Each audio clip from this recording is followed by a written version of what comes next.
Hi friends, இன்னைக்கு என்ன வீடியோனா bread halwa தான் செய்ய போகிறோம். வாங்க எப்படி செய்யறதுன்னு பார்த்துடலாம். பிரெட் அல்வா செய்யறதுக்கு அடுப்பு ஆன் பண்ணிக்கலாம். அதில் ஒரு கடாயை வச்சுக்கலாம். பிரெட்டு பொரிக்கிறதுக்கு எண்ணெய் ஊற்றிக்கலாம்.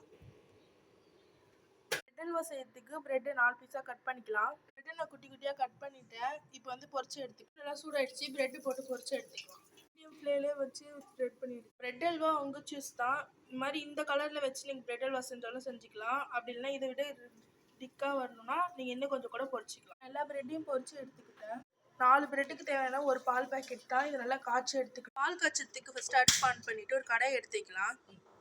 வந்து அல்வாக்கு தேவையானது 1/2 லிட்டர் பால் எடுத்துருக்கு. திக்காக காய்ச்சி எடுத்துக்கலாம். பால் நல்லா கோச்சிடுச்சு. பொரிச்சு வச்ச பிரெட்டை வந்து போட்டுக்கலாம். நல்லா மசிச்சு விட்டுக்கலாம். அதாவது ஊறட்டும். நல்லா திக்னஸாக வந்துருச்சு. இதுக்கு தேவையான அளவுக்கு சர்க்கரை போட்டுக்கலாம்.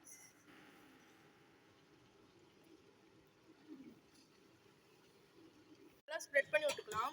அல்வாக்கு தேவையானதே வந்து முந்திரி பயிர் தான். நான் இன்னைக்கு வந்து 50 கிராம் முந்திரியை வந்து உரிச்சு வச்சிருக்கேன். முந்திரி பயிர் வறுத்து எடுத்துக்கலாம்.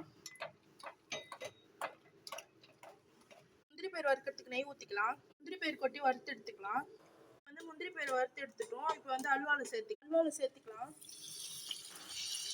மிக்ஸ் பண்ணிட்டோம். அல்வா ரெடி. வாங்க சாப்பிட்டு பார்த்துட்டு எப்படி இருக்குன்னு சொல்லுங்கள். பிரெட் அல்வா செம்ம டேஸ்ட்டாக இருந்துச்சு. நீங்களும் வீட்டில் செஞ்சு பார்த்துட்டு எப்படி இருக்குன்னு சொல்லிட்டு கமெண்ட்டில் தெரிவிங்க.